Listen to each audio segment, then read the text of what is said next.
ప్రభావిత ప్రాంతాల్లో తిరిగిన అనంతరం కూడా ఏపీ సీఎం చంద్రబాబు మాట్లాడుతున్నారు. చూద్దాం.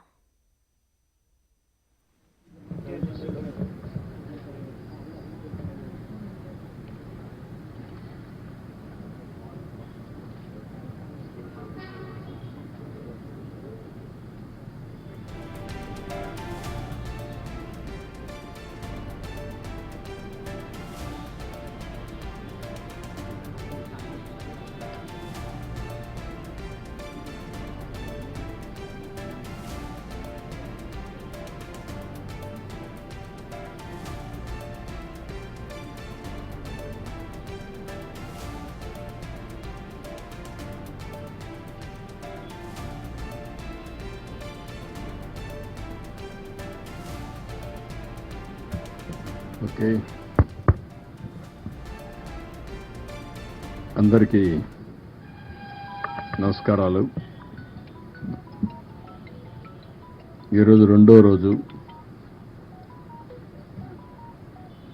ఏదైతే వరద కార్యక్రమాలపైన సహాయం చేయడం కానీ, ఎక్కడికక్కడ ఒక పక్క వరదని నియంత్రణ చేయడం కోసం ప్రయత్నం చేయడం, ఇంకొక పక్కన ప్రాణ నష్టాన్ని తగ్గించడానికి ఎన్ని విధాల ప్రయత్నం చేయాలనో అన్ని విధాల ప్రయత్నం చేయడం, ఇది కాకుండా వాళ్ళందరినీ పునరావాసం కానీ ఇమ్మీడియట్గా వారికి కావాల్సినటువంటి నిత్యావసర వస్తువులన్నీ కూడా ఫుడ్ ఏ విధంగా సప్లై చేయాలో చేయడం కోసం ప్రయత్నం చేశాం. నిన్న ఈవినింగ్ ఏదైతే బుడమేరు, ఈరోజు సింగ్ నగర్ పూర్తిగా మునిగిపోవడానికి కారణం బుడమేరు. ఏదైతే బుడమేరు కానీ ప్రాపర్గా బ్రీచెస్ లేకుండా ఉండి, అదే సమయంలో ఆ నీళ్లు కృష్ణానది కొన్నొచ్చి కొన్ని కొల్లేరు సదస్సు పోవాల్సిన అవసరం ఉంది. కొల్లేరుకు పోవాల్సిన నీళ్లు ప్రీవియస్ గవర్నమెంట్ హయాంలో 2 పెద్ద బ్రీచెస్ పడడం, ఆ బ్రీచెస్ని నేను వచ్చి కూడా 80 రోజులే అయింది. ఈ 80 రోజుల్లో నోటీస్ చేయలేకపోవడం, దానివల్ల ఈ ప్రమాదం వచ్చే పరిస్థితి వచ్చింది. ఇంకొక పక్కన కృష్ణా నదిలో కూడా దగ్గర చరిత్రలో ఎప్పుడూ రాని విధంగా 11,45,000 క్యూసెక్స్ ఆఫ్ వాటర్ వచ్చింది. కృష్ణా నది డిజైన్ చేసింది ఈ యొక్క గేట్స్ అయితే ప్రకాశం బ్యారేజ్లో 11,90,000కు డిజైన్ చేశారు. ఫుల్ కెపాసిటీ 11,90,000 టేకప్ తీసుకుంటుంది. ఈరోజు మనకు వచ్చింది 11,43,000 వచ్చింది. ఇది historic record, first of it's kind. చరిత్రలో ప్రకాశం బ్యారేజ్ కట్టిన తర్వాత ఇంత పెద్ద ఎత్తున వరద రావడం అనేది మొదటిసారి. ఒకసారి 2009లో వచ్చింది, అప్పుడు వచ్చింది 10,90,000. ఈసారి 11,43,000 వచ్చే పరిస్థితి వచ్చింది.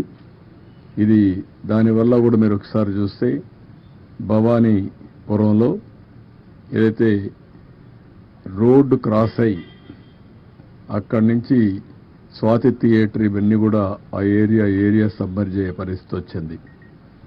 అదే సమయంలో ప్రికాషన్ తీసుకున్నటువంటి కృష్ణ లంకలో ఒక పక్క నేనున్నప్పుడు ఒక వాల్ కట్టాం. తర్వాత అక్కడ మున్సిపల్ కార్పొరేషన్ ఆ ట్రీట్మెంట్ ప్లాంట్ పెట్టి దాని మీద నీళ్లు రాకుండా ఉండడానికి ఒక వాల్ కట్టారు. అప్పుడు మేము కట్టింది 18 అడుగులు కట్టాం, వాళ్ళు కట్టింది 14 అడుగులు కట్టారు.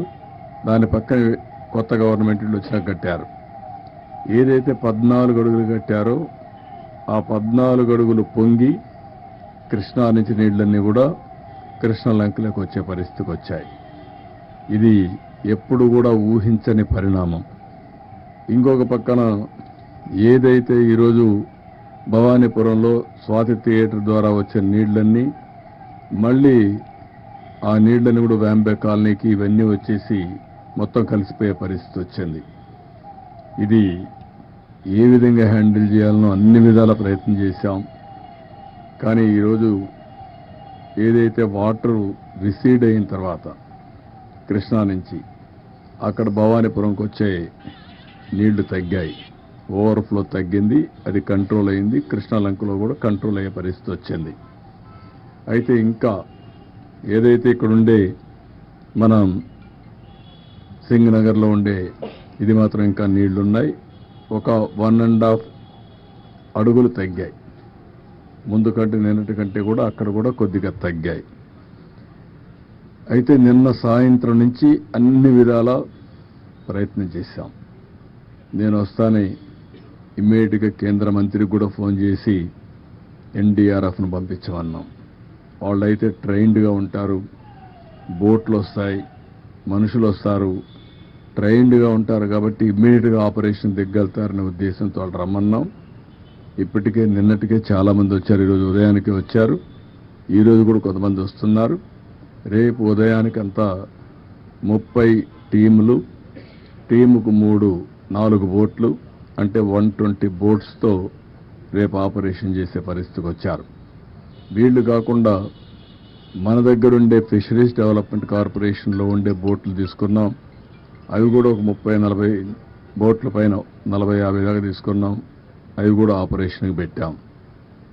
ఈరోజు ఇవన్నీ చేసి చాలా వరకు కొంతవరకు రీచ్ అయ్యాం. ఇంకా చివరి ప్రాంతాల్లో రీచ్ కాలేకపోయాం.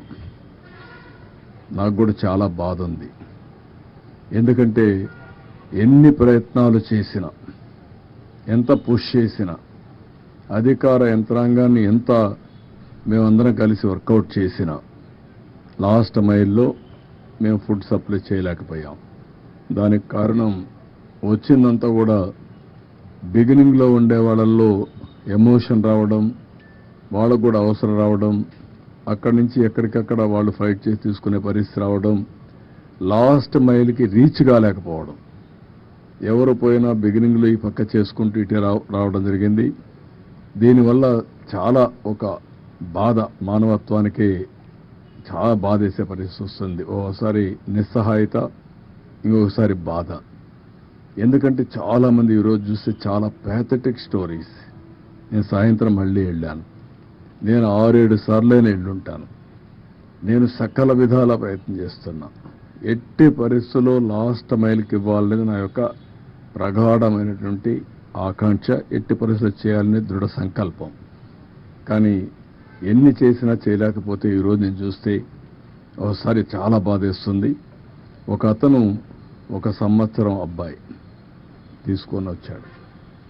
తీసుకొని వచ్చి ఏడుస్తున్న దగ్గరికి వచ్చి, నా భార్య వదిలేసి వచ్చాను, ఈ పిల్లవాడి కోసరం, వీడిని బతికించుకోవడం కోసరం నేను భార్యను కూడా వదిలిపెట్టి ఇక్కడికి వచ్చాను, పలానా ఇంట్లో ఉంది, నా భార్యను తీసుకురండి అని చెప్పి ఏడ్చే పరిస్థితికి వచ్చాడు. ఒక పెద్ద ఆయనైతే వైఫ్, డాటర్, మా ముందరిని ఆ వైఫ్ పెయింట్ అయిపోయే పరిస్థితికి వచ్చింది.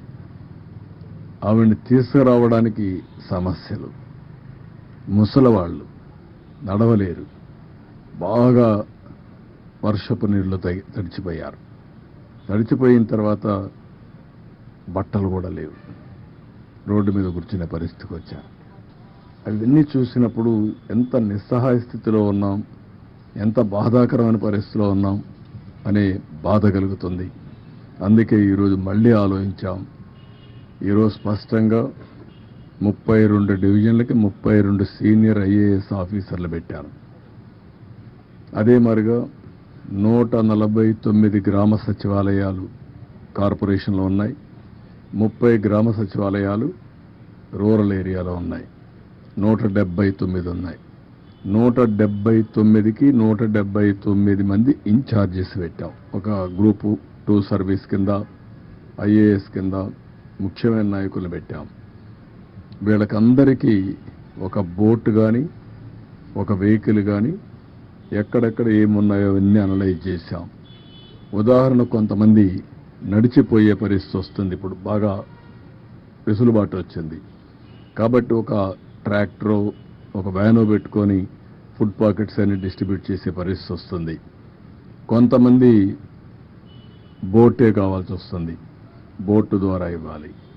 కొంతమంది ఏదైతే నడిచి కూడా నేను చెప్పాను ఇచ్చే అవకాశం వస్తుంది. కొన్ని ప్రాంతాల్లో ఓసారి రీచ్ కాలేనప్పుడు, రీచ్ అయినా కూడా సరిగా చేయలేనప్పుడు 6 హెలికాప్టర్లు ఉన్నాయి.